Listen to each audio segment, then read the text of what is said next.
संसार से भय, डर का नाम संवेग है। सामान्य रूप से भय को कोई अच्छा नहीं मानता, भय को बुरा माना जाता है, भय को एक नकारात्मक आवेग के रूप में देखा जाता है। और महाराज, भय जो मनुष्य की दुर्बलता है, आप उसे गुण कैसे बता रहे हैं? ध्यान रखना, यही धर्म दृष्टि का प्रताप है कि दुर्बलता भी गुण बन जाते हैं, कमजोरियां भी खासियत बन सकती है। भय हमारी कमजोरी भी है तो भय हमारा गुण भी है। कौन सा भय हमें कमज़ोर बनाता है और किस भय से हम मजबूत होते हैं, थोड़ी सी चर्चा आज हमें इस पर करनी है, फिर आगे की बात करें। एक भय है सांसारिक परिस्थितियों का और एक भय है संसार का, संसार के कारणों का। दोनों में बड़ा अंतर है। जो सांसारिक परिस्थितियों से, सांसारिक संयोगों से डरता है, वो अंदर से टूट जाता है। अपने मन से पूछो, आपके अंदर कोई भय है या नहीं? सबके मन में भय है? क्या भय? कहीं मैं मर ना जाऊं, मुझे कोई बीमारी ना आ जाए, मुझ पर कोई विपत्ति ना आ जाए, मेरे रिलेशन ना खराब हो जाए, मेरा व्यापार चौपट ना हो जाए, मेरी छवि खराब ना हो जाए, अचानक मेरे ऊपर कोई अटैक ना कर दे। न जाने कितने प्रकार का भय है ना? कई तरह के भय, और आज हर मनुष्य इस प्रकार के भयों से बुरी तरह पीड़ित है। यह भय से चिंता, चिंता से अवसाद, और अवसाद से मनुष्य डिप्रेशन का शिकार बनता है। कहा जाता है कि एशिया में सबसे ज़्यादा डिप्रेशन के शिकार भारत में हैं। अभी एक आंकड़ा आया है सबके मध्य, उसके अनुसार भारत में 8.5 करोड़ लोग डिप्रेशन के शिकार हैं। ये 8.5 करोड़ बहुत ज़्यादा संख्या होती है, और ये भी रजिस्टर्ड। अगर हम नॉन रजिस्टर्ड की बात करें तो इतने ही वो होंगे, तो इस हिसाब से 17 करोड़ होते हैं। और 17 करोड़ लोगों को अगर हम पूरे 135 करोड़ में बांट के देखते हैं तो अमूमन 12% से 13% लोग डिप्रेशन के शिकार होंगे। यानी हम कह सकते हैं कि हर 10वां आदमी डिप्रेशन का शिकार है। हर 10वां आदमी किसी न किसी प्रकार के डिप्रेशन का शिकार है। आखिर ये डिप्रेशन क्यों? ये क्यों? कभी आपने विचार किया आखिर इसकी वजह क्या है? ये सब अपनी परिस्थितियों का सामना न कर पाने वाले लोगों का है, जो सांसारिक संयोगों से डरते हैं, सांसारिक परिस्थितियों से डरते हैं, वो सब डिप्रेशन के शिकार बनते हैं। संत कहते हैं, तुम जिनसे डरते हो वहां डरने जैसा कुछ है नहीं, और जहां तुम्हें डरना चाहिए वहां तुम्हारा ध्यान नहीं है। जहां तुम प्रेम रखते हो वहां डर होना चाहिए, और जिनसे डर है वहां प्रेम होना चाहिए। तुम जिनसे डर रहे हो उनसे डरने जैसा कुछ है ही नहीं। पहले तो मैं ये देखूं, जिनसे तुम्हें डर है क्या सच में डरने जैसा है? और उस डर का कोई उपाय है? मरने का डर लगता है, ठीक है, लगे। मरने से कोई बच पाया? बोलो, है संसार में एक भी प्राणी जो अमर हो? बोलो, नहीं ना। मरना तो सबको एक दिन है ही, सबको एक दिन मरना है, तो मरने से डरना क्या? और मरेगा कौन? तुम या तुम्हारी काया, तुम या तुम्हारा तन। कौन मरेगा? कौन मरेगा? जो पैदा हुआ वो मरेगा। तुम तो न जन्मे हो न तुम्हारा मरण है, तो फिर मरने का डर क्या? एक अज्ञानी व्यक्ति को अपने प्राणों से बहुत ज्यादा मोह होता है और मरने की बात सुनकर के भी वो कांप उठता है। संत कहते हैं ऐसे कंपन से कुछ नहीं होने वाला, ये तुम्हें अंदर से तोड़ देगा। मुझे कोई बीमारी ना हो जाए, इस बात का डर बहुत गहराई तक सताता है। बीमारी ना हो जाए, बीमारी ना हो जाए, बीमारी हो तो चिकित्सा करना तो ठीक है, पर बीमारी ना हो जाए ये चिंता ही एक बहुत बड़ी बीमारी है। शरीरम व्याधि मंदिरम, शरीर तो बीमारी का घर है, जितने रोम उतने रोग। बीमारी के प्रति सतर्क रहना समझदारी है, पर बीमारी की चिंता में खो जाना पागलपन। लोग ऐसा ही करते हैं, मुझ पर विपत्ति ना आ जाए, मुझे कोई परेशानी ना हो जाए। न जाने क्या क्या कल्पनाएं मनुष्य के मन में होती है जिससे वो भयातुर होता है और अंदर से टूट जाता है। ये सब नकारात्मक संवेग है। आत्मदृष्टि से संपन्न ज्ञानी व्यक्ति के हृदय में ये बातें हावी नहीं होती। वो सांसारिक संयोगों से बिल्कुल भी नहीं डरता, हाँ संसार से डरता है। उसी का नाम संवेग है। और आज मैं उसी भय की बात आप सबसे करने जा रहा हूं। जिनसे तुम डरते हो उनसे डरने लायक कुछ नहीं है, और इस विषय में निडर रहने का मंत्र मैं आपको एक प्रवचन में दे चुका हूं। आज जहां डरना आवश्यक है, उस डर की बात मैं आपसे कर रहा हूं कि यहां डरो तो जीवन सुधरेगा। किससे डरो? पाप से डरो। किससे डरो? पाप से। आप लोग क्या करते हो? पाप करके डरते हो। क्या करते हो? पाप करके डरते हो। अपराध कर दिया, फंस न जाऊं। पाप कर दिए, पोल ना खुल जाए, है ना? डरते हो। अगर पाप से डरते होते तो ये स्थिति आती? तुम्हारे मन में आता है दुख ना आए, कष्ट ना आए, विपत्ति ना आए। तुम दुख से डरते हो, कष्ट से डरते हो, संकट से डरते हो, विपत्ति से डरते हो।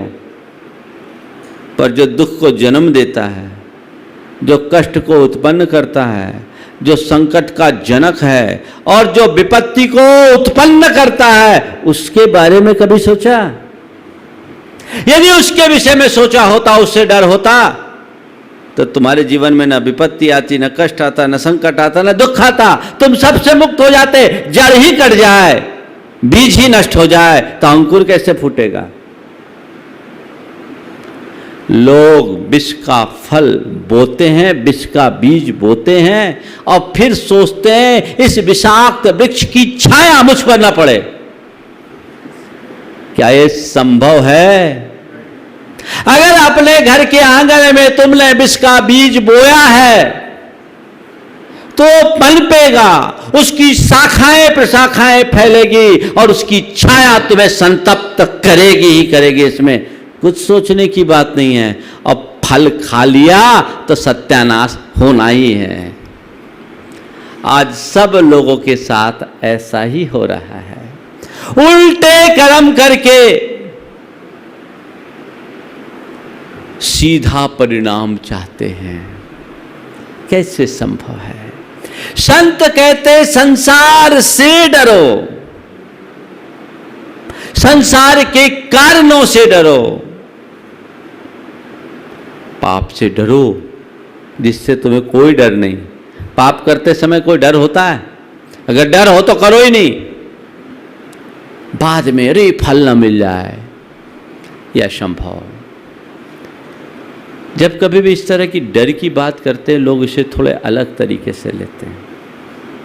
एक बार एक युवक ने शंका समाधान में मुझसे पूछा, बोला महाराज आप लोग बहुत नकारात्मक फैलाते हैं, नकारात्मकता फैलाते हैं। बोले क्या नकारात्मकता फैलाते? बोले पूछा, मैंने पूछा कैसे? बोले बस जीवन को नश्वर नश्वर नश्वर नश्वर बता करके अरे मृत्यु से डरो, मृत्यु से डरो, मृत्यु से डरो, इतना डर पैदा कर देते हैं कि जिंदगी का मजा भी खत्म हो जाता है। एक क्षण की मृत्यु को सुधारने के लिए सारी जिंदगी भर डरने की क्या जरूरत?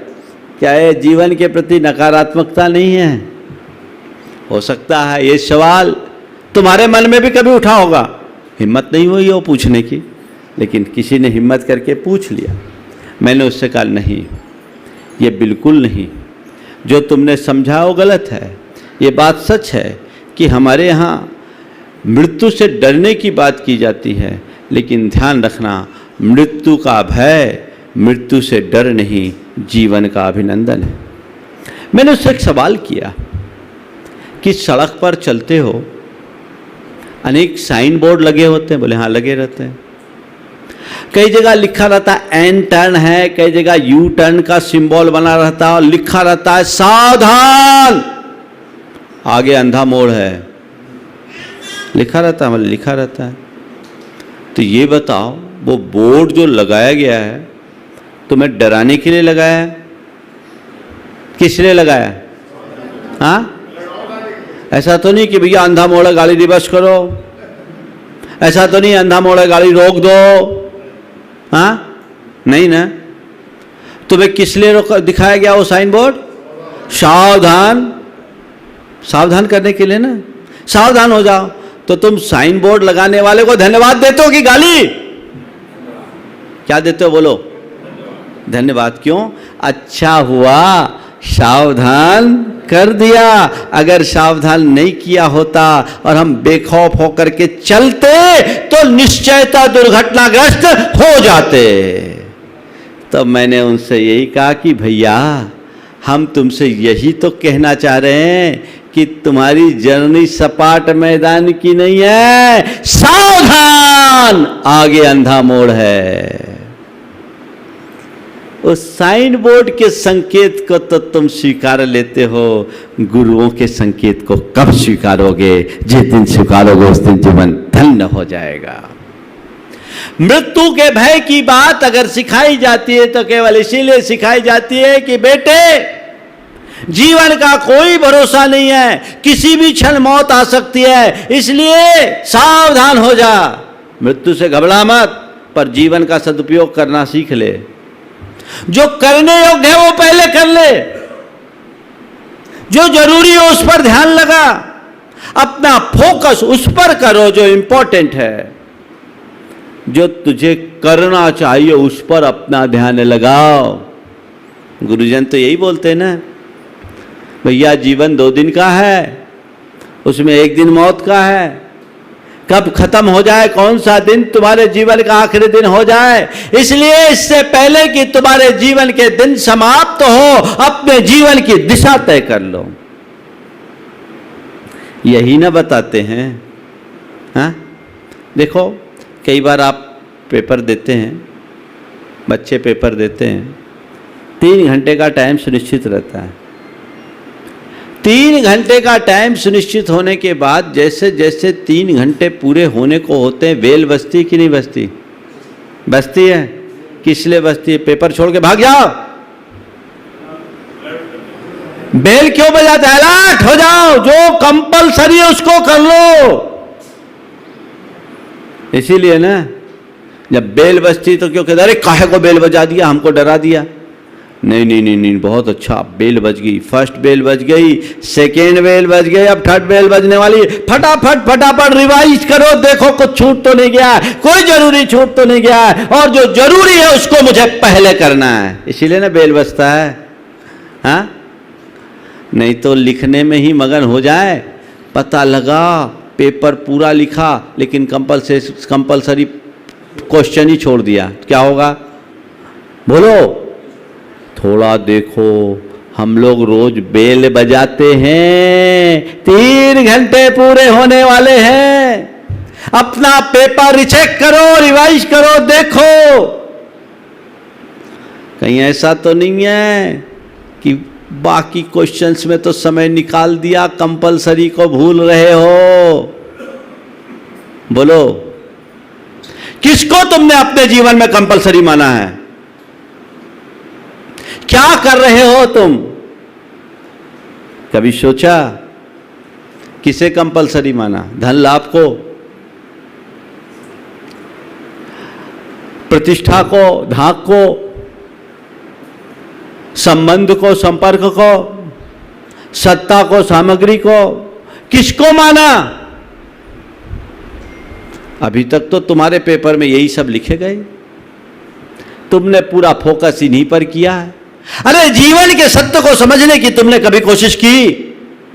जीवन को भीतर से संभालने का तुमने कोई भाव जगाया? यदि वो हुआ है तो समझना तुमने अपने इस नर जन्म को ठीक दिशा दी, नहीं तो सब व्यर्थ है। तो ये मौत की बात, ये डर की बात इसलिए नहीं सिखाई जाती कि तुम भाग जाओ, अपितु इसलिए सिखाई जाती है कि तुम जाग जाओ। छोटे से बच्चे को भी जब 3 बरस का होता है, होश संभालता है, तो उसे सिखाया जाता है राजा राणा छत्रपति हाथ इनके असवार, और मरना सबको एक दिन अपनी अपनी बार सिखाया जाता है ना। ये बिल्कुल ठीक है। जीवन के अमर सत्य को पहचानने के लिए इससे अच्छा मार्ग नहीं है। आज सम्यक भाव के संदर्भ में मैं आपसे 4 बातें करूंगा। भागना, भोगना, जागना, त्यागना। 4 बातें, 4 क्रियाएं। भागना, भोगना, जागना, त्यागना। भागना मतलब भागना पलायन है। संसार से जो डर की बात है वो संसार से भागने के लिए नहीं है। भाग कर जाओगे भी कहाँ? कोई आदमी अपनी परछाई से भागे तो क्या होगा? ऐसा संभव है? परछाई तो तुम्हारे पीछे चलेगी, तुम उससे भाग कर कहीं नहीं जाओगे। संसारिक परिस्थितियों से घबरा करके तुम दुनिया के किसी भी कोने में क्यों ना चले जाओ, तुम्हारी परिस्थितियां नहीं सुधरने वाली। भाग करके जाओगे कहां? भागने का कोई काम ही नहीं है। भागते रहो, भोगना पड़ेगा। मैं ब्रह्मचारी था, वहां खुरई की बात है, वासना चल रही थी इन्हीं दिनों की, गर्मी की, 1985 की। वहाँ बंदरों का ज़बरदस्त आतंक। तो बंदर लाल मुंह के बहुत उपद्रवी बंदर थे। मैं अपनी धोती सुखाने के लिए गया था और अचानक बंदर आ गए, 8-10 बंदर, बड़े कद्दावर बंदर, और मुझे देखकर मेरे तरफ लपकने लगे। मैं डरा, मैं भागने लगा। मैं जैसे ही भागा तब तक माली आ गया।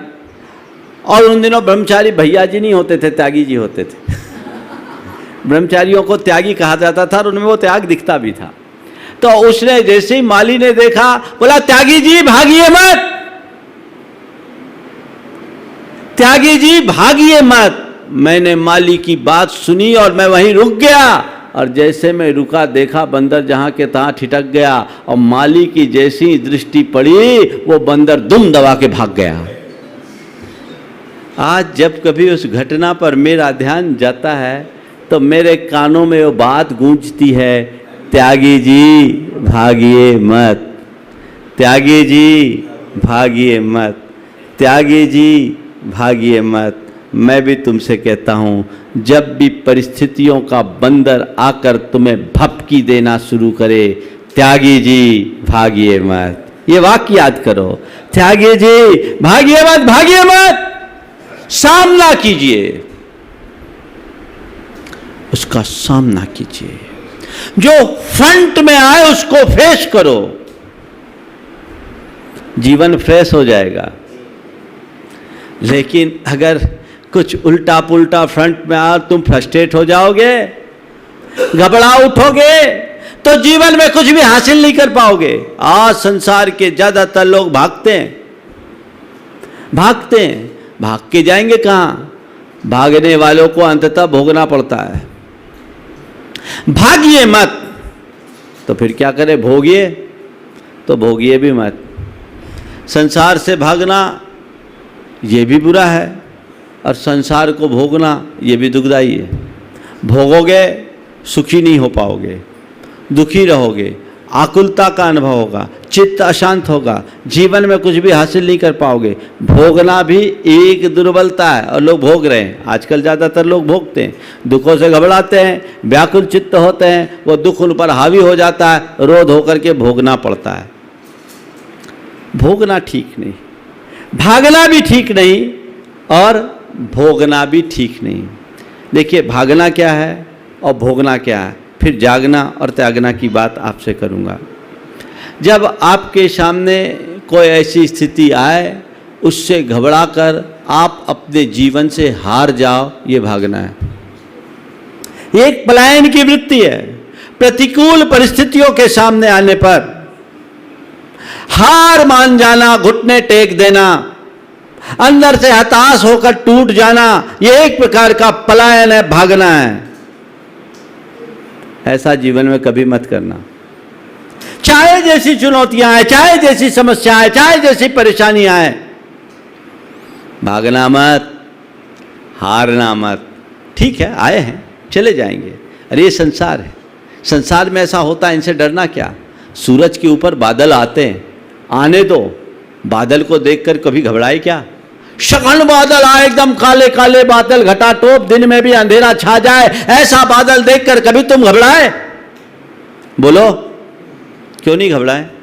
अरे अंधेरा हो गया, सूरज को बादलों ने ढक लिया, अब क्या होगा, अब क्या होगा, अब क्या होगा? कभी बोले क्या? बोलो नहीं, क्यों?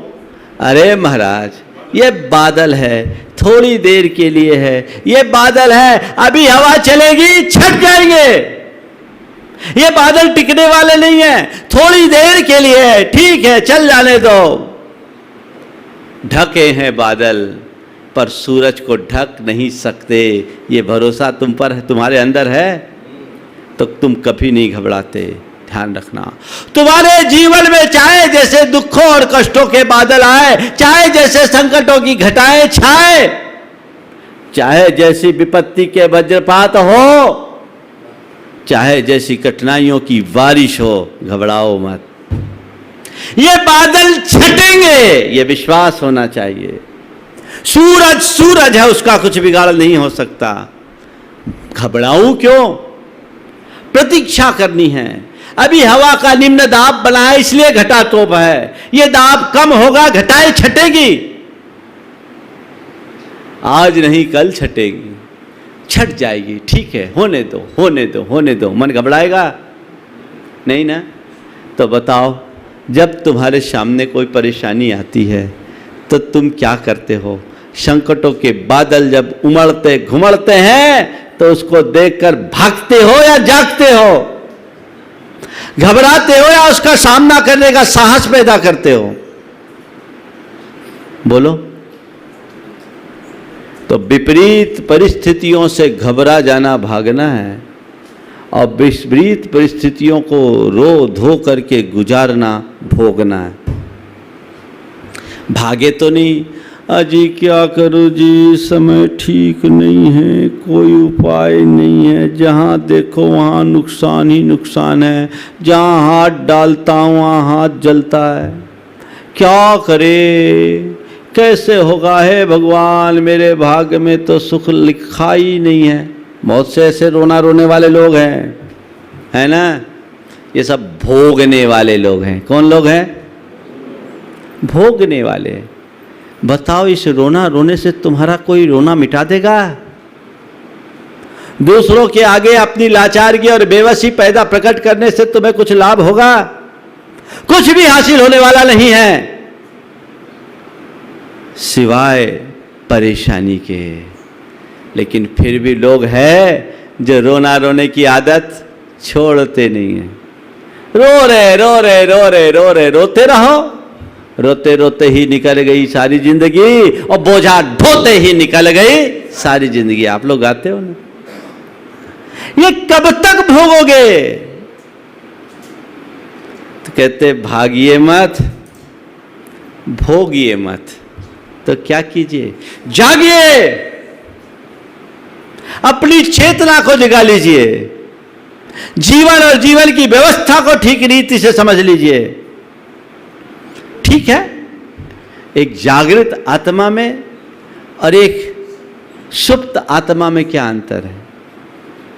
जिसके अंदर सुषुप्त अवस्था होती है, जो जागृत नहीं होते, वो इसी तरह अपने जीवन को अज्ञानता से अभिशप्त करके दुख भोगते हैं। लेकिन जो जागृत है, उन्हें जीवन की वास्तविकता का पता है। वो जानते हैं कि संसार की सारी व्यवस्थाएं संयोगाधीन हैं, संयोग बनते हैं, बदलते हैं, ये कर्म का खेल है, कर्म अपना खेल खिलाता है, कर्म के खेल के अनुरूप संयोगों में परिवर्तन होता ही रहता है। आज कुछ है, कल कुछ हो, कोई भरोसा नहीं, उसमें कोई भी बदलाव आ सकता है। ये संयोग है, जो बादल बनकर आए हैं छटेंगे, चलता है। कल में चाहे कितना भी अपनी करामात दिखाए, अंततः हारना कर्म को है, मुझे नहीं। उसकी दृष्टि में उसकी आत्मा होती है, और अपनी आत्मा को केंद्र बिंदु बनाकर वो अपने जीवन की दिशा तय करता है। तो उसके हृदय में एक जागृति की लहर उत्पन्न होती है। वो जागरूकता उसे अंदर से मजबूत बनाती है। वो परिस्थितियों का सामना करने का जज्बा पैदा करती है, वह भी क्षमता से, वह भी संतोष से, वह भी आनंद से। देखिए, एक भोगने वाला और एक जागने वाले में क्या अंतर होता है? भोगने वाले में और जागने वाले में क्या अंतर होता है? दो पड़ोसी थे, एक का नाम था हसंत जी दिलखुश और दूसरे का नाम था रुदंत जी आंसूवाल। हसंत जी दिलखुश और रुदंत जी आंसूवाल। हसंत जी दिलखुश बड़े जिंदा दिल आदमी, हर पल प्रसन्न और आनंद से जीने वाला। उसका ये परिणाम था कि अगर कोई रोता हुआ आता तो हंसता हुआ जाता। अपना सारा दुख, अपना सारा कष्ट, अपनी सारी पीड़ा, व्यथा और वेदना सब भूल जाता, बड़े आनंद में रहता। लेकिन रुदंत जी आंसूवाल आंसू ही बहाते रहते। उनके पास कोई जाए तो अपना रोना शुरू कर दे। अजी क्या करूं जी, आज सुबह नींद देर से खुली, क्या करूं जी, आज पेट साफ नहीं हुआ, आज पत्नी ने भोजन ठीक से नहीं बनाया, आज ग्राहकी नहीं आई, पता नहीं आज मैंने किसका मुंह देख लिया। अपना रोना रोए, जो जाए उसको पहले अपना रोना सुनाए। अब परिणाम क्या निकले? हसंत जी दिलखुश के यहाँ लाइन लगे और रुदंत जी आंसूवाल के पास कोई फटकना न चाहे। दोनों पड़ोसी थे। अब रुदंत जी सोचते कि कोई मंत्र फूंकता है, इसलिए सारी भीड़ उसके पास, मेरे पास कोई नहीं। वो अंदर ही अंदर दुखी।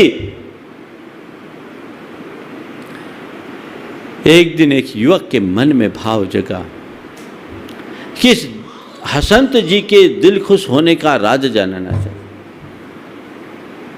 हसंत जी के दिल खुश होने का राज जानना चाहिए।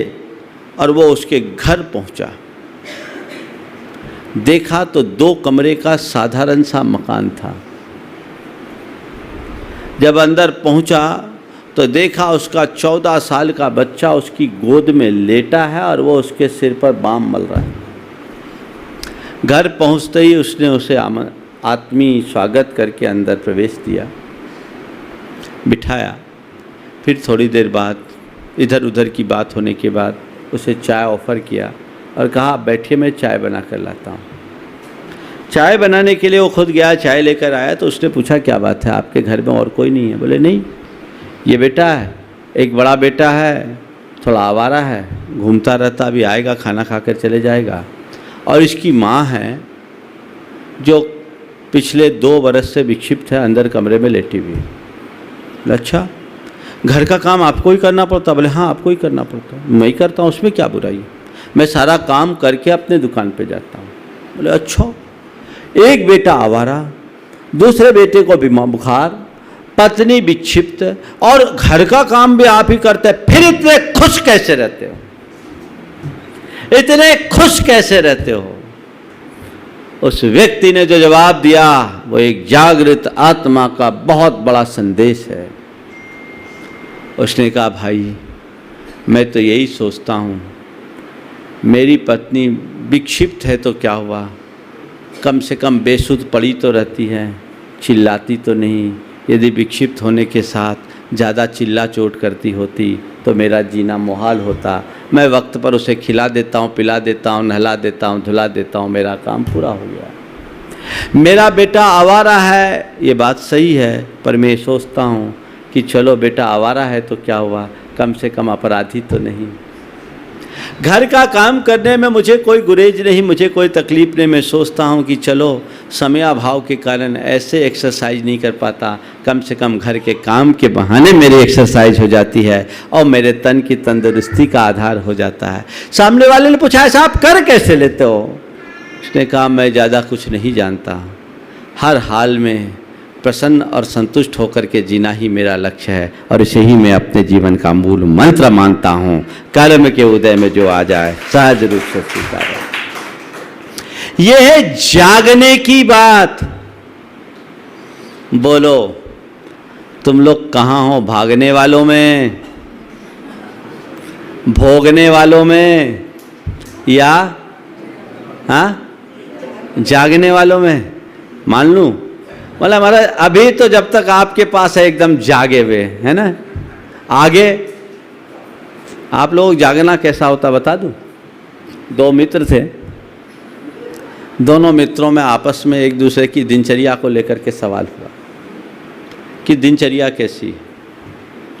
तो पहले मित्र ने कहा कि देखो भाई मैं सुबह 5 बजे उठता हूँ, नित्य क्रियाओं से निवृत्त होता हूँ, थोड़ा एक्सरसाइज करता हूँ, उसके बाद मैं रोज़ समाचार देखता हूँ, नाश्ता करता हूँ, बच्चों को स्कूल छोड़ता हूँ, 9 बज जाते हैं, अपने दफ्तर के लिए निकल आता हूँ, शाम को 8 बजे घर लौटता हूँ, खाना पीना करने के बाद बच्चों से थोड़ी देर बातें करता हूँ और 10 बजे सो जाता हूँ। तो उसने कहा ये कोई चर्या, 5 बजे उठते हो 10 बजे सो जाते हो, केवल अपने व्यापार और बच्चों तक सीमित रह जाते, ये कोई ज़िंदगी? बोले आपकी दिनचर्या क्या है? बोले सुनो मैं प्रातः 4 बजे ब्रह्म मुहूर्त में उठता हूँ, ऋषि मुनियों को उठने का समय है। मैं प्रातः 4 बजे ब्रह्म मुहूर्त में उठता हूँ, ये ऋषि मुनियों के उठने का समय है। नित्य क्रियाओं से निवृत्त होता हूँ, सबसे पहले परमात्मा का ध्यान करता हूँ, थोड़ा योग करता हूँ, प्राणायाम करता हूँ, उसके बाद नित्य क्रियाओं से निवृत्त होकर स्नान आदि करके सबसे पहले मैं मंदिर जाता हूँ, भगवान का पूजन अभिषेक करता हूँ, आता हूँ, नाश्ता करता हूँ, नाश्ता करने के बाद बच्चों से उनके होमवर्क वगैरह के बारे में थोड़ा सा पूछता हूँ और फिर थोड़ा समाचार देखता हूँ, बच्चों को इस बीच स्कूल छोड़ आता हूँ और मैं भी 9 बजे अपने दफ्तर के लिए निकल जाता हूँ। पर शाम 5 बजते ही अपना दफ्तर छोड़ देता हूँ। आता हूँ मैं दिन में खाता हूँ, रात में खाता भी नहीं हूँ, आकर के खाना खाता हूँ। शाम को बच्चे आते हैं तो बच्चों के साथ थोड़ी देर खेलता हूँ और खेलने के बाद उन्हें पढ़ाता भी हूँ और रात में मैं 1 घंटे टीवी के माध्यम से प्रवचन सुनता हूँ और 10 बजे सो जाता हूँ। सामने वाला बड़ा प्रभावित हुआ, बोला वाकई में आपकी दिनचर्या तो बड़ी गजब की है, ऐसा आप कब से कर रहे हैं? आपकी दिनचर्या तो बड़ी गजब की है, ऐसा आप कब से कर रहे हैं? उसने कहा कल से ही शुरू करने का इरादा है। ऐसा ही जागना है तुम्हारा, है ना? आखिर ऐसा करके हम हासिल क्या करेंगे? हमें कल से नहीं, जो करना है आज से करना है, आज से नहीं अब से करना है। जागने का मतलब है समझ जाना और सक्रिय हो उठना। अगर तुम्हारे हृदय में सच्चे अर्थों में पापों से डर है तो तुम पापों से सावधान हो जाओ, अपने आप को संभाल लो। जानबूझ करके गलत रास्ते पर क्यों चलो? अपनी सोच को बदलो, अपने चिंतन को बदलो, अपनी चर्या को बदलो, अपनी प्रवृत्ति को बदलो, जो जीवन में स्थायित्व ला सके, स्थिरता ला सके, जीवन को सुरक्षा और संरक्षा दे सके। उसके लिए तुम्हें पुरुषार्थी होना होगा। अपने जीवन को सक्रियता से आगे बढ़ाने के लिए संकल्पित होना होगा, तब कहीं कुछ होगा। एक बार का प्रवचन सुन लो और बदल जाओ तो अभी तक तो दुनिया कई बार बदल गई होती। ऐसा संभव नहीं, खुद को जगाना होगा। तो मुझे जागना है, अंदर से जागना है, अपनी आत्मा को जागना है, जगाना है, अपनी सुषुप्ति को तोड़ना है। जब जागोगे तब त्याग सकोगे। जीवन को ऊंचाइयों पर पहुंचाना है तो अपने आप को जगाओ, समझो मैं कौन हूं, मेरा क्या है, मेरी क्षमताएं क्या है, मेरी हैसियत क्या है, मेरी योग्यता क्या है, मेरी प्रतिभा कैसी है। जागो और फिर त्यागो। किसको त्यागो? अपने दोषों को त्यागो, अपनी दुर्बलताओं को त्यागना शुरू करो। एक एक करके अपने दोषों और दुर्बलताओं को दूर करना शुरू करो। जैसे जैसे तुम उन्हें त्यागने लगोगे तुम भीतर से मजबूत और सशक्त होते जाओगे, और यही मजबूती तुम्हारा मार्ग प्रशस्त कर पाएगी। इसके बदौलत तुम संसार में अपने आप को टिका पाओगे। तो जागिए और दोषों को त्यागिए, दुर्बलताओं को त्यागिए। हर मनुष्य के भीतर कोई ना कोई दुर्बलता है, वह दुर्बलता ही उसकी प्रगति में अवरोध उत्पन्न करते हैं। यदि अपने इस प्रगति को निरंतर जारी रखना चाहते हो तो दुर्बलताओं को हटाओ। ये दुर्बलताएं दो तरह की होती है, एक प्रवृत्तिगत दुर्बलता और दूसरा विचारोगत दुर्बलता। प्रवृत्तिगत यदि दुर्बलता है तो उन्हें तुम अपने संयम के बल पर दूर करो, उन पर अंकुश लगाओ, संकल्प लो कि मेरे अंदर की ये प्रवृत्ति है, मुझे वो रोकना है। क्रोधी से तुम डरते हो कि नहीं? बोलो, कोई गुस्सैल होता उससे डरते हो कि नहीं? डरते हो? क्रोध से डरे? बोलो बोलो। क्रोधी अगर तुम्हारा नुकसान करेगा, दो चार झापड़ देगा, और ज्यादा होगा तो खून खच्चर करेगा, इससे ज्यादा नहीं, इस भाव का नुकसान करेगा। कोई क्रोधी तुम पर हमला कर दे तो, पर तुम्हारा क्रोध कितना नुकसान करने वाला है? बोलो, डरना किससे है? क्रोध से या क्रोधी से? जिस दिन तुम्हारे भीतर बोध जग जाएगा, क्रोध अपने आप शांत होने लगेगा। जागिए और त्यागिए। किसको त्यागिए? अपने दोषों और दुर्बलताओं को त्यागिए। सबसे पहले प्रवृत्तिगत दोषों को त्यागिए। मेरी प्रवृत्ति में जो भी असंयम है, मेरी प्रवृत्ति में जो भी दुर्व्यसन है, मेरी प्रवृत्ति में जो भी बुराइयां हैं, मुझे संकल्प पूर्वक उन्हें त्यागना है, क्योंकि ये दुष्प्रवृत्तियां मेरी आत्मा का हनन करने वाली है, ये मेरे जीवन का पतन करने वाली है। इनका दास बनकर ही मैं आज तक रसातल में जाता रहा हूं। अब मैं जान गया, अब मैं जाग गया, अब इन्हें पनाह नहीं दूंगा, इन्हें पनपने नहीं दूंगा, जड़ मूल से उखाड़ कर फेंक दूंगा। यह संकल्प तुम्हारे भीतर होना चाहिए। जिस दिन तुम ठान लोगे, तुम्हारे अंदर यह संकल्प जग जाएगा, तो तुम्हारे लिए कोई भी ऐसी दुर्बलता नहीं है जिसे तुम छोड़ नहीं सकते। अभी एक सज्जन कह रहे थे, महाराज मीठा नहीं छूटता।